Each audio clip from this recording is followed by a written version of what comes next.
Welcome back. आप देख रहे हैं बनो अपना फाइनेंस मिनिस्टर। मैं हूं आपके साथ कविता थपलियाल। शो का वो पड़ाव जिसका दर्शकों को इंतजार रहता है उनके सवालों के जवाब का। Amol Joshi founder Plan Rupee Investment Services मेरे साथ जुड़ गए हैं। Kirtan Shah founder CEO Credence Wealth Advisor मेरे साथ जुड़ गए हैं। आप दोनों का स्वागत है इस बेहद खास पेशकश में। और चलिए सीधा रुख करेंगे दर्शकों के सवालों की ओर। और कीर्तन, आपके लिए हमारे पहले दर्शक तैयार हैं फोन लाइन पर, कमल किशोर साहब। नमस्कार कमल जी, क्या हालचाल? नमस्कार, बढ़िया है। कहाँ से बोल रहे हैं सर, क्या करते हैं, कुछ बताएं अपने बारे में। राजस्थान से हैं आप, अच्छा। बताइए सर, आपके फंड्स की डिटेल तो मेरे पास भी है और कीर्तन को ये डिटेल्स भेज दी गई हैं। इसके अलावा और कोई सवाल आपने हमसे पूछना है? 15 साल में 1 करोड़ चाहिए, फंड्स का सिलेक्शन आप जानना चाहते हैं, और इसके अलावा और कोई सवाल? आपको 3000 की एसआईपी और शुरू करनी है ना? और एक आपने कहा है कि एक एएमसी के 2 फंड्स हैं आपके पास, वो भी सही रणनीति है या नहीं, है ना? ठीक है, चलिए परफेक्ट। कीर्तन बताएं। कमल जी, सबसे पहले कॉन्ग्रेचुलेशंस। मुझे नहीं लगता कि आपके पोर्टफोलियो में बहुत सारे चेंजेस करने की ज़रूरत है। आपने बहुत ही अच्छा काम किया हुआ है इन्वेस्टमेंट को लेकर। आपके 3 क्वेश्चंस हैं, तीनों का विस्तार से आंसर देना चाहूँगा। सबसे पहले तो आपकी जो फाइनेंशियल प्लानिंग रिक्वायरमेंट है कि आपको 15 साल में 1 करोड़ रुपए इकट्ठा करने हैं। अब अगर मैं बेसिक मैथ करूँ, 12% रिटर्न के एक्सपेक्टेशन से, तो आपके पास जो आज 2 लाख रुपए ऑलरेडी इकट्ठा किए हुए हैं, प्लस जो आप 19,000 रुपए की एसआईपी करेंगे, जो 16,000 आज कर रहे हो और 3,000 नहीं करनी है, 19,000, इन दोनों को ध्यान में रखकर 15 साल में 12% पे आपके पास 1 करोड़ रुपए इकट्ठा हो जाएगा। तो आपको ज्यादा पैसा निवेश करने की जरूरत नहीं है। आज जो आप पैसा निवेश कर रहे हो, जो एसआईपी करने का सोच रहे हैं, अगर वो आप कंटिन्यू करें अगले 15 साल तक, तो 12% पे आपके पास तकरीबन 1 करोड़ रुपए इकट्ठा हो जाएंगे मेरे हिसाब से। आपने एक बहुत अच्छी बात की है कि आपकी इनकम बढ़ेगी, उसके साथ आप स्टेप अप एसआईपी करना चाहते हैं। तो स्टेप अप एसआईपी से जितना भी पैसा इकट्ठा होगा, वो सब बोनस है आपके 1 करोड़ रुपए के ऊपर, राइट? सिर्फ बिना इस स्टेप अप एसआईपी के भी आप अपने 1 करोड़ रुपए का लक्ष्य अचीव कर लेंगे। पर स्टेप अप एसआईपी जरूर कीजिए, क्योंकि वो सही तरीका है आपके लाइफस्टाइल एक्सपेंसेस जो बढ़ते हैं उसके सामने इन्वेस्टमेंट्स को मैच करने के लिए। रही बात आपके फंड्स की, मुझे लगता है आपके फंड्स में मुझे पर्टिकुलरली कोई चीज चेंज करने लायक नहीं लग रही है, क्योंकि आपके पास एक अच्छा बैलेंस है लार्ज कैप में इन्वेस्टमेंट का, मिड कैप में, स्मॉल कैप में। आपके पास थोड़ा सा ग्लोबल एक्सपोजर भी है और एलोकेशन पैसों का भी सही किया हुआ है। तो मुझे नहीं लगता है आपको, ना कि मिराई वाले 2 फंड्स जिसमें आपको टेंशन है, या अगले जो 4 फंड्स है जिसमें आपने एलोकेशन कर रखी है, आपको कोई चेंज करने की जरूरत नहीं है। सिर्फ एक चीज कीजिए कि आपके जो नए 3,000 रुपए आप निवेश करना चाहते हैं, उसको एक्सिस और पीपीएफएस वाले फंड्स में डाल दीजिए, क्योंकि मिराई वाले और एसबीआई वाले फंड में शायद आपको जितना पैसा ऐड करना है वो एडिशनल पैसा नहीं ले रहे, तो वो आपका पैसा नहीं लेंगे। तो पीपीएफएस और एक्सिस फंड में आप अपना 3,000 रुपया 1,500 करके ऐड कर लीजिए, तो आपका पोर्टफोलियो काफी अच्छे से बैलेंस हो जाएगा। कमल किशोर जी, आप मेरे साथ फोन लाइन पर हैं। आपने सुना कीर्तन ने आपको क्या सलाह दी, कोई सवाल आपको कीर्तन को पूछना है? हाँ, क्या सर मैं ये पोर्टफोलियो देखते हुए एक स्मॉल कैप फंड नया ऐड कर सकता हूँ क्या? नया स्मॉल कैप फंड ऐड कर सकते हैं, और आपके पास ऑलरेडी रफली 30% एलोकेशन स्मॉल कैप को है। तो आप स्मॉल कैप में एलोकेशन ऐड करने से ज्यादा मुझे ऐसा लग रहा है कि आप लार्ज मिड स्मॉल में इक्वल प्रोपोर्शन में स्प्लिट कर देंगे, तो एक काफी अच्छा बैलेंस मेंटेन रहेगा। पर अगर आपको स्मॉल कैप फंड ऐड करना भी है अगर, तो आप निपॉन का स्मॉल कैप फंड ऐड कर लीजिए। चलिए आगे बढ़ते हैं और अगला सवाल मैं लेना चाहूंगी। सुनील मेरे साथ फोन लाइन पर हैं। सुनील, हाँ, good evening ma'am. Good evening, कैसे हो आप, क्या करते हो, कहाँ से बोल रहे हो? मैं बोकारो से बोल रहा हूँ। अच्छा। मैं ये जानना चाहता हूँ कि जो मैंने इसमें इन्वेस्ट किया हूँ एसआईपी में, क्या मुझे 10 साल में 50 लाख तक हो सकते हैं कि ये फंड को चेंज करना है? ठीक है, आपने दो दो एक ही कैटेगरी के फंड क्यों डाले? टाटा का लार्ज और मिड कैप और आईसीआईसीआई का भी लार्ज और मिड कैप, कोई खास वजह? किसी ने रेकमेंड किया नहीं आपको? मैम, आपकी न्यूज देख के ही थोड़ा आइडिया अपने लगाया, मैं किसी से तो सलाह लिया नहीं। अच्छा अच्छा अच्छा, चलिए नहीं ठीक है, वैसे फंड्स तो ठीक है बट हमारे एक्सपर्ट्स आपको बताएंगे कि बेहतर डाइवर्सिफिकेशन के लिए आपको क्या करना चाहिए। और बहुत अच्छा लगा आप हमारा चैनल देखते हैं, हमारा शो देखते हैं और खुद समझ भी रहे हैं, सीख भी रहे हैं, तो अपने पैसों की बागडोर तो आपको अपने हाथ में ही रखनी चाहिए। अमोल बताएं। सुनील कुमार जी नमस्कार। सबसे पहली बात तो ये है कि आपने एक फाइनेंशियल लक्ष्य या उद्देश्य के अनुसार इन्वेस्टमेंट करना शुरू किया है। आप काफी अच्छी तरह से जानते हैं आपको कहाँ पहुंचना है। 10 साल में आपको 50 लाख रुपीस की राशि जमा करनी है, 50 लाख रुपए जमा करने हैं। तो जिस हिसाब से आपने अभी 13,000 रुपए 4 एसआईपी 4 म्यूचुअल फंड्स में लगाए हैं, अगर मैं 13,000 रुपए का गणित अगर आपके लिए अगर मैं कैलकुलेट करूं तो ये मैं आपको बता सकता हूं कि 13,000 रुपया अगर 12% CAGR 12% रिटर्न अगर पर एनम आपको कंपाउंडेड मिलता है तो 10 साल के एसआईपी के बाद आपके पास लगभग 29 लाख रुपए की राशि जमा होगी, 29 लाख की। अब ये सुनने के बाद में शायद हम जान पाए हैं कि आपको इसमें अपने फाइनेंशियल लक्ष्य के अनुसार आपको इसमें शॉर्टफॉल दिख रहा है। वो शॉर्टफॉल कम करने के लिए आपके पास दो चीजें हैं। वो शॉर्टफॉल दो चीजें आप कर सकते हैं। सबसे पहली बात, या तो अगर आप 13,000 रुपए का एसआईपी 23,000 रुपीज पर मंथ अगर करें तो आपके 50 लाख रुपए का लक्ष्य पूरा हो सकता है 10 साल के बाद 12% के CAGR से।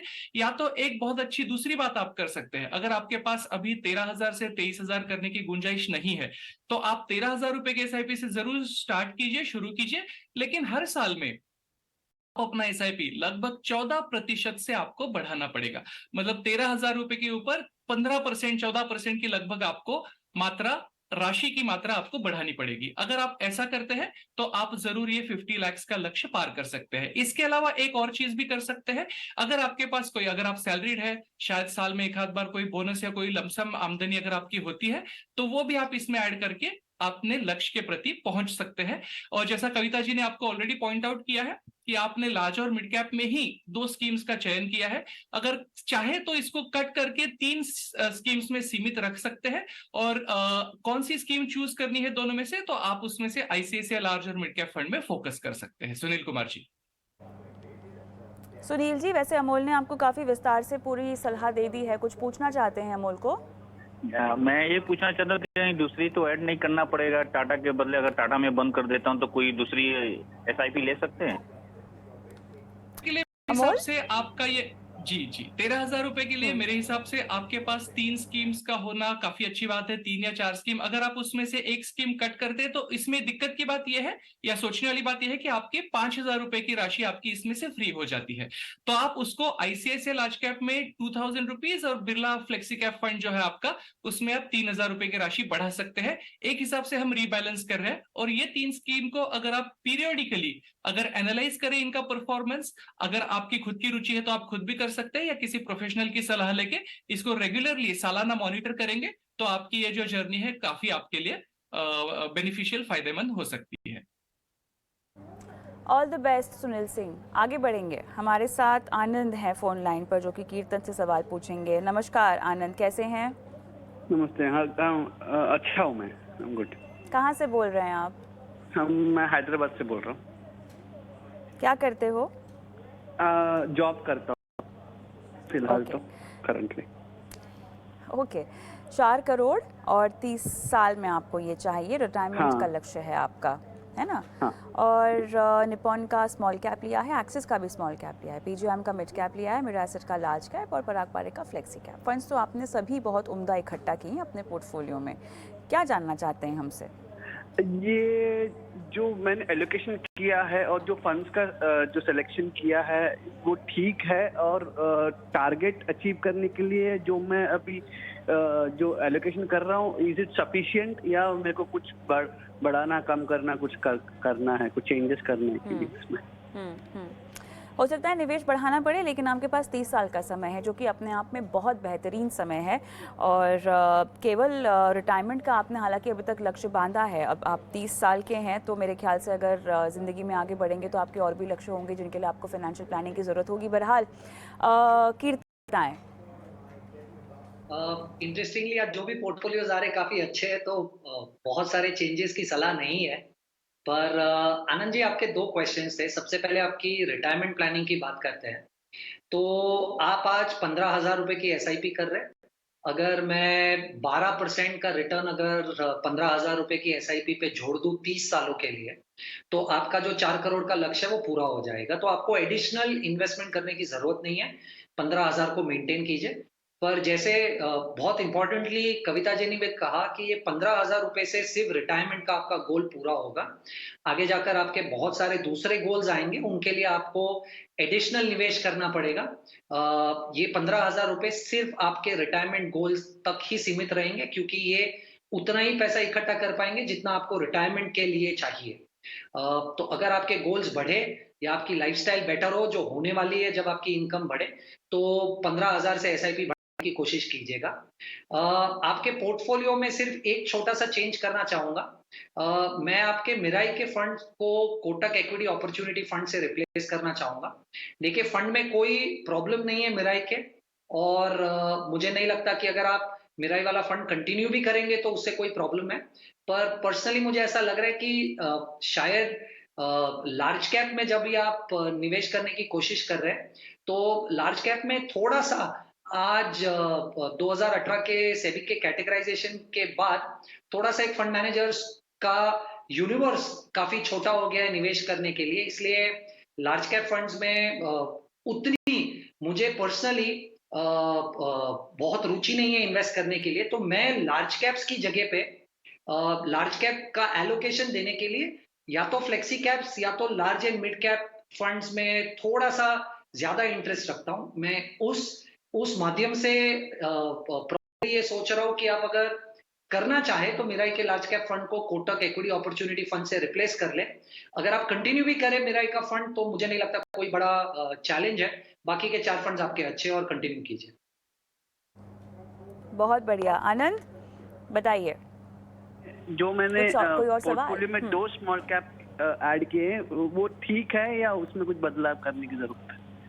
ये तो मेरे ख्याल से ओपनिंग सेंटेंस ही कीर्तन का था कि आपके फंड्स बहुत अच्छे हैं, बट फिर भी कीर्तन वो सुनना चाहते हैं फंड स्पेसिफिक, बताएं।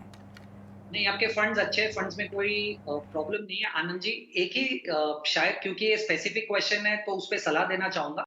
आपका एलोकेशन स्मॉल कैप पे मुझे थोड़ा सा ज्यादा लग रहा है, क्योंकि आपके पोर्टफोलियो का 40% एलोकेशन स्मॉल कैप को है।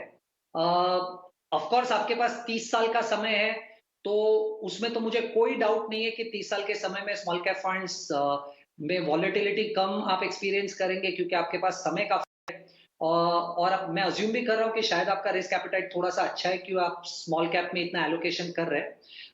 अगर पॉसिबल है तो स्मॉल कैप में थोड़ा सा एलोकेशन कम कर दीजिए, 30% तक लेके आइए। पर रिपीट कर रहा हूँ, मुझे नहीं लगता कि अगर 30 साल का समय आपके पास है और आपके पास थोड़ा सा भी रिस्क एपेटाइट है, तो आपको कुछ भी चेंज करने की जरूरत है आपके पोर्टफोलियो में। I will stick to the way the portfolio is. All the best Anand. Avneesh मेरे साथ फोन लाइन पर हैं, ये भी हैदराबाद से ही कॉल कर रहे हैं। नमस्ते, क्या हाल चाल? मैं बढ़िया मैडम। क्या करते हो आप? मैडम मैं हैदराबाद से बोल रहा हूँ जी।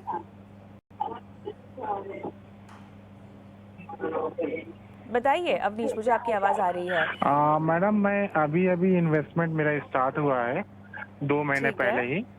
तो मैंने अभी निप्पॉन इंडिया लिया है स्मॉल में। ठीक ठीक है जी, 1000 ये LIC का क्या है? LIC का क्या जा रहा है? 3,500 हर महीना? मैडम 2 LIC है मेरे पास, तो दोनों मेरे पास टोटल 3500 रुपए में इंस्टॉलमेंट देता हूँ। क्या है पॉलिसी का नाम? ये मैडम जीवन लाभ पॉलिसी है मेरी, 20 ईयर वाली। जीवन लाभ जी। और मैडम मैंने PPF लिया है 1000। ये आपने 2 पॉलिसी कही ना, एक ही है जीवन लाभ और दूसरी कौन सी है? जी जी जी मैडम। तो मैडम मैं और SIP लेना चाहता हूँ, थोड़ा मुझे सजेस्ट करिए। इन 20 ईयर में मेरे को 50 लाख चाहिए। कितने से आप बढ़ाएंगे SIP की राशि? मेरे पास अभी ये मैं टोटल में 10,000 रुपए मेरा पर मंथ जा रहा है। मैं 5,000 रुपए और बढ़ाना चाहता हूँ। तो मुझे ऐसे फंड बताइए जो मैं 5,000 रुपए डिफरेंट एलोकेशन में डाल पाऊँ। अच्छा, अगर मैं आपको कहूँ कि LIC PPF का आप मामला हटा दें तो क्या आप निवेश बढ़ा पाएंगे? मतलब ये जो आपके जा रहे हैं लगभग जी 4,500, इनको आप साइड में रख दीजिए और SIP म्यूचुअल फंड में ही बढ़ाने की राशि अगर पूछूं तो कितनी राशि होगी? मैडम LIC तो चल रही है, तो अभी 10 साल हो रहे हैं मेरे। PPF में हटा पाऊंगा, बल्कि LIC में बंद नहीं कर पाऊंगा। नहीं नहीं, बंद करने की बात नहीं कर रही हूँ, वो तो मैं अपने कैलकुलेशन के लिए पूछना चाह रही हूँ ताकि आपको जी एक्सपर्ट बता पाए।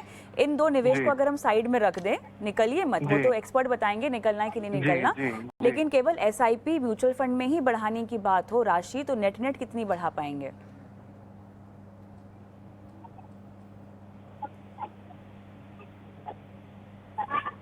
चलिए, 5,000 इन्होंने पहले जिक्र किया था, मैं उसी को पकड़ कर चलती हूँ। अमोल बताइए। जी अवनीश जी, सबसे पहली बात तो जैसा कविता जी ने पॉइंट आउट किया है, PPF और LIC ये आपका एक्सपोजर है जिसको हम खास करके फिक्स्ड इनकम एक्सपोजर मानेंगे। अगर सिंपल भाषा में समझाया जाए तो ये इक्विटी की तरह ग्रोथ एसेट्स नहीं है।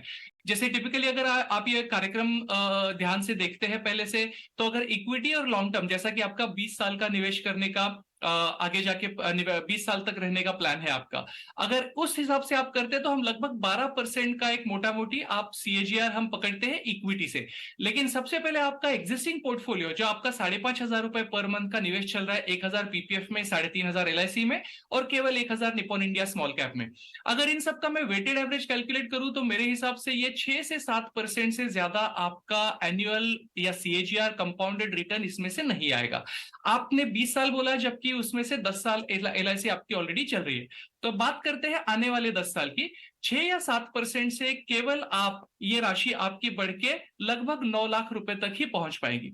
अब आपका दूसरा सवाल है, आपको 50 लाख रुपए जमा करने हैं 20 साल में, वो 9 लाख रुपए LIC PPF के एक बार अगर साइड में रखे और इस 1,000 रुपए का जो आपका स्मॉल कैप चल रहा है, अगर आप म्यूचुअल फंड की राशि बढ़ा के अगर 5,000 या 6,000 करते हैं और अगले 20 साल तक 12% का इसमें आपको अगर रिटर्न आता है तो आप लगभग 55 लाख रुपए की राशि जमा कर सकते हैं। तो आप LIC और PPF को अपना एक फिक्स्ड इनकम एलोकेशन मान के चलना है, और अगर आपको रियली ग्रोथ स्टोरी या एक ग्रोथ इंडिया ग्रोथ स्टोरी में पार्टिसिपेट करना है तो आपको 20 साल की ज्यादा लंबी अवधि को ध्यान में रखते हुए आपको इक्विटी में निवेश करना चाहिए। लेकिन अगर 10 साल में आप चाहते हैं आप 50 लाख रुपए का लक्ष्य पहुंच पाएंगे तो एग्जिस्टिंग अमाउंट से ये काफी कठिन लगता है, कैलकुलेशन इसको सपोर्ट नहीं करते, आप लगभग 9 से 10 लाख रुपए ही पहुंच पाएंगे। अवनीश, आपको सलाह समझ में आई? आई मुझे। ऑल द बेस्ट अवनीश, हम शो को आगे बढ़ाएंगे और चलिए अब सीधा रुख कर लेते हैं निवेश के गुरु मंत्र की ओर।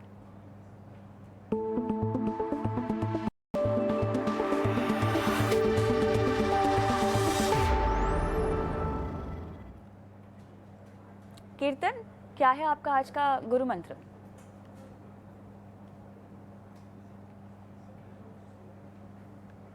आप शायद म्यूट पर हैं।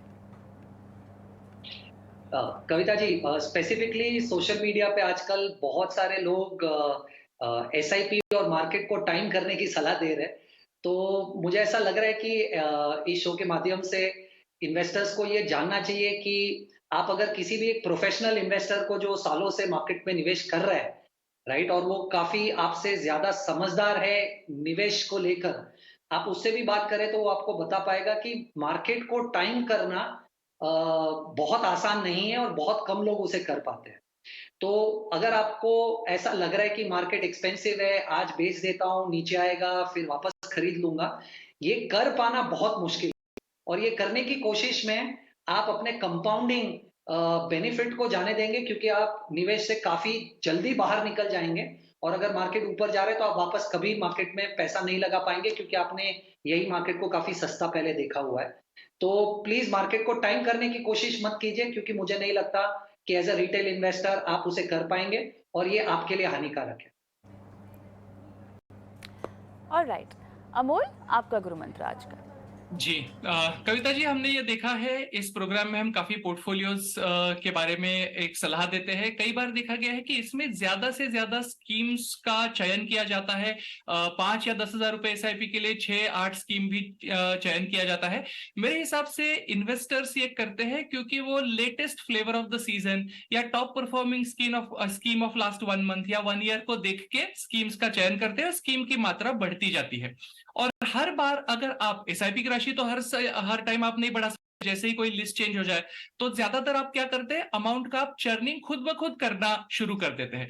तो मेरे हिसाब से आज का गुरु मंत्र मेरा ये रहेगा, जितना हो सके म्यूचुअल फंड में आप चर्निंग ना करें, पोर्टफोलियो के अंदर काफी उछल कूद ना करें। द रीजन इज सिंपल, जब भी आप कोई एक स्कीम हटा के दूसरी स्कीम में अमाउंट रिडीम करके दूसरी स्कीम में जाते हैं तो इसमें 2 चीजें होती है। अगर स्कीम में आपने 1 साल पूरा नहीं किया है ज्यादातर इक्विटी स्कीम्स में, तो आपको शायद अप टू 1% का इक्विटी एग्जिट लोड लग सकता है। और दूसरा, depending on your period of holding, आपको शॉर्ट टर्म या long term capital gain tax भी लग सकता है। तो एक बार आप टैक्स देते हैं उसमें, तो वो राशि आपके पोर्टफोलियो से हमेशा के लिए उतनी कम हो जाती है। तो म्यूचुअल फंड्स में चर्निंग ना करें। अगर कोई सेक्टोरल रोटेशन, थीमेटिक रोटेशन या कोई दूसरी प्रकार का अगर कोई एक्शन हो, तो एक प्रोफेशनल फंड मैनेजर अपनी एक्सपर्टीज के हिसाब से ऑलरेडी हर म्यूचुअल फंड स्कीम में करते हैं। आपको उसके लिए एक स्कीम से दूसरी स्कीम में और खास कर शॉर्ट टर्म रिटर्न्स देख के जाने की जरूरत नहीं है। चर्निंग से बचें। ऑलराइट, तो ये गुरु मंत्र के साथ हमारा दर्शक का आखिरी सवाल लेना चाहेंगे आज के शो का। कीर्तन, अंशुल सिंघानिया का सवाल मैं लूँगी आपके लिए। इन्होंने ट्विटर के जरिए हमसे सवाल पूछा है। 10,000 रुपये हर महीना इनको एसआईपी करनी है कीर्तन, और 20 साल से ज़्यादा का इनका समय है, बताएं। अंशुल जी, बहुत क्विकली 3 फंड्स की सलाह दूंगा आपको। Kotak equity opportunity, axis mid cap और निपॉन स्मॉल कैप। ये 3 फंड्स में अगर आप 20 साल तक निवेश करना चाहते हैं तो तीनों फंड्स में थोड़ा सा इक्वली पैसा डिस्ट्रीब्यूट कर लीजिए। क्योंकि आपके पास 10,000 है और इक्वली डिस्ट्रीब्यूट करना है, तो मैं सलाह दूंगा कि आप कोटक इक्विटी अपॉर्चुनिटी में 3,000 रखें, निपॉन स्मॉल कैप में 3,000 रखें और 4,000 आप एक्सिस मिड कैप में रख सकते हैं। मिड कैप में थोड़ा सा एलोकेशन ज्यादा दे रहा हूँ क्योंकि मुझे लग रहा है कि बहुत ही एक अच्छा स्वीट स्पॉट है इन टर्म्स ऑफ इन्वेस्टमेंट। अगर इस हिसाब से आप 10,000 रुपए इन तीनों फंड्स में डिस्ट्रीब्यूट कर देंगे तो आपके पोर्टफोलियो को काफी एक अच्छा बैलेंस मिल जाएगा। चलिए अंशुल, उम्मीद करते हैं कि इस रिकमेंडेशन को नोट डाउन कर ले। और इसी के साथ कीर्तन आपका और अमोल आपका बहुत बहुत धन्यवाद, समय निकाला और दर्शकों को आज मदद की, सहायता की उनकी फाइनेंशियल प्लानिंग में। मुझे भी इजाज़त दें, लेकिन जाते जाते मैं हमारे शो का जो व्हाट्सएप नंबर है वो आपके स्क्रीन पर छोड़े जा रही हूँ। नोट डाउन कर लीजिए, अपने सवाल हम तक पहुँचाइए और हम आपकी लाइफ फाइनेंशियल प्लानिंग कराएंगे। इस शो को आप यूट्यूब पर भी देख सकते हैं। यूट्यूब के कमेंट बॉक्स पर अपने सवाल भी छोड़ सकते हैं, वहाँ से भी सवाल हम शो में शामिल करते हैं। नमस्कार।